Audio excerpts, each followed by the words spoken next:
front office during the week of the Super Bowl, so you know what I'm saying. We got to get somebody affiliated with the NFL. And, of course, to my left, Ryan Cook, Dallas Cowboys center, former Lobo. Ryan, thanks for coming on. And first of all, I'm going to put you on the spot. Who's going to win the Super Bowl? Ooh, tough one. In my opinion, I'm going to have to go against the grain, the vast majority of the grain, and pick the 49ers over Ray Lewis and the bunch. You just be an NFC guy. Yeah, I got to stick with my guys in the NFC. I know what you're doing, man. You got to stick with the league, right? Yeah, I mean, I got to stay with the NFC and where we're at. But I think everybody is so on the bandwagon for Ray Lewis and the Baltimore Ravens to win it, and they got all the momentum behind them. So Yeah, I'm gonna go against the grain and go with the 49ers because they're kind of the underdogs in this deal right now. So. All right. Well, you being a football player, current football player, and all that stuff. I know there's a lot of demands on your time. Matter of fact, you got something coming up that we're going to talk about here after a while with Buffalo Thunder with the Super Bowl.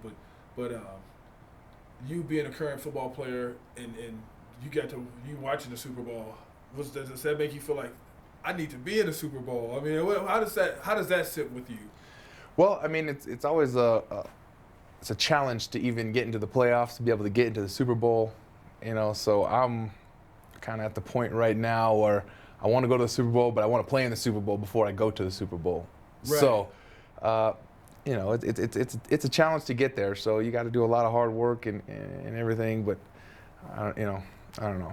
So you kind of like you don't want to go there until you're playing it. Yeah, I mean, I told Laura here, my wife, that that was the goal. That if we're ever going to the Super Bowl, we're going only when I'm playing in it. But hopefully that occurs sooner than later. But you never know. It's like I said, it's a hard challenge to get there, and everything has to come together at the right moment, and the right time, and the chemistry has to work, and you got to get lucky along the way. This last season was interesting for you because you go.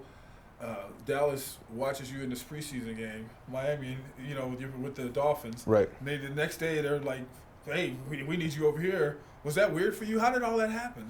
Well, it was it seems like a big event. We played the final preseason game in Dallas when I was with the Dolphins. Got on the airplane.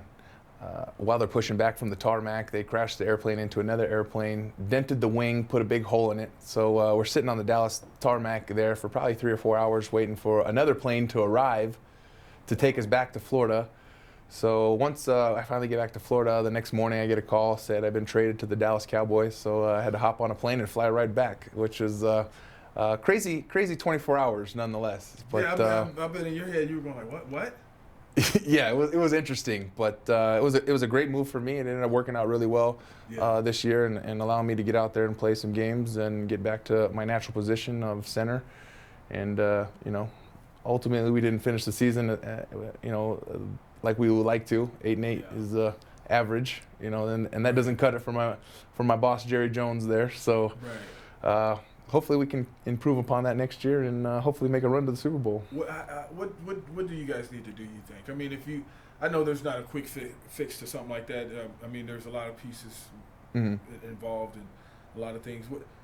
How do you feel like it fell short? Because it looked like during the season, you guys had some of those games where offensively, you guys would just turn it on, bang. Oh, I thought they were losing by a lot. Oh, they're about to take the lead, Right. So we just need to develop a little bit more consistency. I think this past season we had an abundant amount of injuries, especially on the defensive side of the ball. I think they had 7 starters out. That's kind of unheard of. We got kind of bit by that injury bug. So we'll have all those guys coming back next year, and that should help our defense. We just switched to a 4-3 defense, and they hired the legendary Monty Kiffin. Out of USC when he was working there with his son. So we look for them to be much improved. And on the offensive side of the ball, we're going to continue to do what we do. We have Tony and a bunch of our core guys coming back. So we'll continue to keep out there and bang it out. So. What is Tony like, man? Is he laid back? I mean, I'm sure that he takes care of you guys because you guys are blocking for him. Yeah, he's a great guy. He's a fierce competitor. He reminds me a lot of Brett Favre in some of the gunslinger mentality that he has and scrambling around the pocket and doing stuff like that. But he's able to make things happen with his feet and along with his arm, which is great for us because it kind of extends plays and stuff. So he's a great guy, and we look forward for him to continue to lead us. Now, when you got there, you had to learn all the calls and all those different things. I mean, to explain to people what that's like, because I mean, is it like learning another language, or what is that like? Yeah, well, the terminology is different in every system, and every coach has their own terminology. So that was the biggest learning curve for me, was coming in on a short week and being able to digest all that information and then be able to apply it on the field and be able to direct the other offensive linemen and stuff around. Luckily for me, I had some knowledge of the system that I was currently implemented in, and that definitely helped me. So I had a lot of other guys help me out too, but it worked out fairly well. And so you like being at your natural position again? I mean, was it like a kid getting something at Christmas? You get to play center again? I mean, how much do you like center as opposed to the positions? Right. I mean, that's just where I played here when I was with the Lobos, so I feel most comfortable at that position. As far as getting back in the NFL and playing it was good, because actually this season I think I'd only started one other game at center when I was in Minnesota. So a lot of people don't realize that I was a center in college, got moved around to play tackle and guard and all these other positions, which I started a lot of games at, but I'd only had one game at center under my belt. So I was able to get a bunch this year and ended up doing fairly well. So look for continued success in that. Yeah, you know what, we were talking about that. We're saying like, man, he's doing pretty good. He's just, because that's not easy.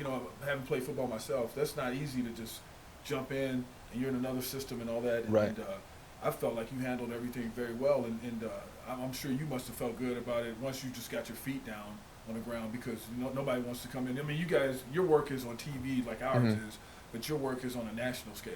You know what I'm saying? Well, those are definitely big games when you you're on Sunday Night Football and the whole world's watching. It definitely applies the pressure, but you got to give the fans what they want. The NFL is one of the biggest sports in not only America but the world, and we continue to put that product up, and I think it'll be on prime display here on Sunday. Well, you're wearing the star now, man. So it's like the America's team thing. People know who you are. Like, I know you're a lineman too, but how far does that go with the Dallas Cowboy fame? How is that? The Dallas Cowboys are America's team, and they have a huge following, not only in Texas but in the whole Southwest and all over the United States. It's kind of unbelievable. Everywhere we go, there's people waving Dallas Cowboy jerseys, and it's kind of relentless. It's one of the, I guess, one of the more favorite teams across the NFL. So it's great to be a part of that. And you being from, like you going to high school here and playing your college ball here, you come back, you know how Dallas is here. Right. People love Dallas Cowboys. I mean, has it changed anything here? Like when you come home, like, oh, right. It kind of felt like a homecoming kind of sorts, just growing up, being a Cowboys fan and having different stuff around here, and getting all that support from not only the fans here in New Mexico, but, in the whole Southwest region. So it was nice for me. It was very welcoming, and I really appreciate that. And so I know you plan on being with them again next year, right? Yeah, another year, and hopefully longer. If I can continue to have the success that we had this past season and continue down that trait, hopefully it'll turn into something a little bit more. Are you starting to feel like an old guy at all, or anything like that? Yeah. Well, this past season in our particular offensive line room, I was the second oldest guy, so it's kind of. The tables kind of turned on me a little bit from where I was in the past, which is a new experience for me, but I enjoyed it, embraced it, and kind of took on a leadership role with some of those guys, and then mentoring and being able to teach those guys the knowledge that I have and pass that on to them. So. Do you and Brian ever get together at all? You and Urlacher, you guys ever talk? Or you see other ex-Lobos, Quincy and others? Actually, I saw Quincy in the preseason. I saw former coach Bob Bostad, our offensive line coach. He's actually coaching the offensive line in Tampa. I see Brian. He has a 4th of July party every year. We go up to Chicago and see him and do that. So there's another guy. We actually played Byron Bell, right tackle for the Byron Carolina Panthers. Yeah, we played him this year. So there's a nice network of guys that are going around. Robert Turner, he's in St. Louis with the Rams. So there's a few guys around the league that we kind of get together and chat with a little bit. But there's not too many of us, but we're trying to change that here. You must have felt pretty good about how Bob Davies been able to come here and win right away. I mean, 5 of those games that New Mexico lost this year, they had the ball and they had a chance to win. Mm-hmm. So they could have easily been 9-4.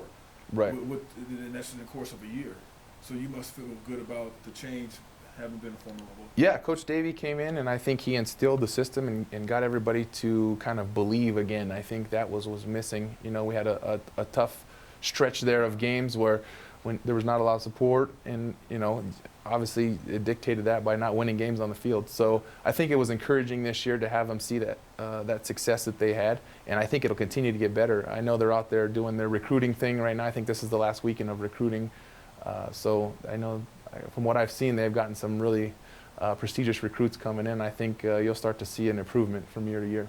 Hey, what is your take on the NFL? They've been talking about safety a lot lately. Mm-hmm. What is your take on that? Is your kid going to play and all that, or I should probably be bringing in Laura for this one? Yeah, you know.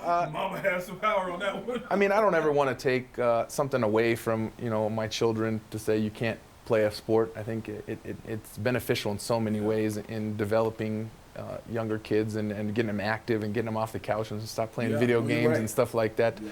But, you know, ultimately safety is an important factor in it. I think they've done a good job of addressing the situation. I think concussions have really, you know, come to light in the recent years, just, you know, and there's certain long-term effects. I think, you know, there hasn't been really a significant study based on long-term effects that the damage to the brain it causes. But they're getting that done. And I think the rule changes that they're having with the helmet-to-helmet and the personal fouls that they're calling now is definitely kind of deterring some of those major explosions, which all the fans really like to see.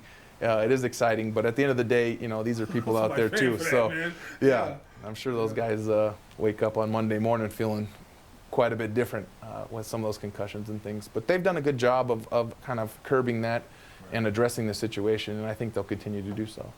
I got a couple more things, and then we'll talk about your event. Okay. Who is the guy that you don't, when you like, oh my God, okay, here we go. When you line up against a guy, and you're just like, all right, let's do it, you know? You know, I don't really have one in particular person that I, you know, would go against. There's a lot of great players in the NFL, week in and week out. You got to be prepared and be on your A game to go out there and show what you can do. So exactly, there's never a day off, which is evident by the games you see every Sunday. But I wouldn't say there's one particular person that, you know, I would be quote unquote scared of. But no, I'm not talking about being scared of. Just like knowing that, man, hey man, I'm getting ready to put in some work. Oh yeah, well, I have the mentality of going out there, you know, every day is going to be a super tough day. So as long as you start fast, I think it kind of dictates itself from the beginning of the game and carries the momentum through. Well, I think you guys were like programmed to hit, man. Because you guys were like mashing people. I mean, the yards you guys used to get for running backs and stuff like that was ridiculous, man. Well, we had a good group of guys. Had a great offensive line coach, but that all dictates, you know, with the quarterbacks and the running backs and the wide receivers and the defense. So it was definitely a team effort when we were here and went to those bowl games. And I wish we could have won one of them when we were here, but you know. And the only one that did, you know, what Rocky would have you guys practice. When Rocky was here, he was, no, you were Franchione with you, right? Or no, I was with Rocky all year. Okay, Rocky would have you guys practice for next season instead of the bowl game, right? Because I remember the one time he said, I'm going to practice for a bowl game. And they played Nevada. Who was the quarterback? Yep. Colin Kaepernick, yep. Only shutout in all the 32 bowls, New Mexico beating Nevada, but it was 23-0, something like that. Yeah, well, I'm glad they got that win. They added to their resume there. But Coach Long's a great coach. He's doing a phenomenal job there at San Diego State with that team. He's really turned them around. So, you know, I knew that was going to happen with him, but just by the quality person and coach that he is. So. All right, Ryan, tell people what you got on the table. Man. Well, this Sunday, this Sunday, Super Bowl Sunday, I'll be hosting an event at Buffalo Thunder. Tickets are $15. The event starts at 3:30, and you can get tickets online at buffalothunderresort.com or at the Casino Cage if you want to come out there. So. Well, are you going to be like singing some songs? Ryan Cook sings. Yeah, no, we're going to be signing autographs. Myself, along with former Dallas quarterback Craig Morton. Okay, cool. Yeah, he's going to be out there as well. So we're going to be signing autographs out there and kind of interacting with the fans and giving some commentary on the game. So old, man. You gotta help him in. Well, that's good. You got to have the new school with the old school. Help him in. But yeah, we're going to have fun out there and look for everybody to come out and have a good time. All right, always a pleasure talking to you, man. Ryan Cook, the class of the Dallas Cowboys. This guy is a great person. Dallas Cowboys center, Ryan Cook here. I'm Van Tate, Dominic Crespin behind camera. We'll see you next time.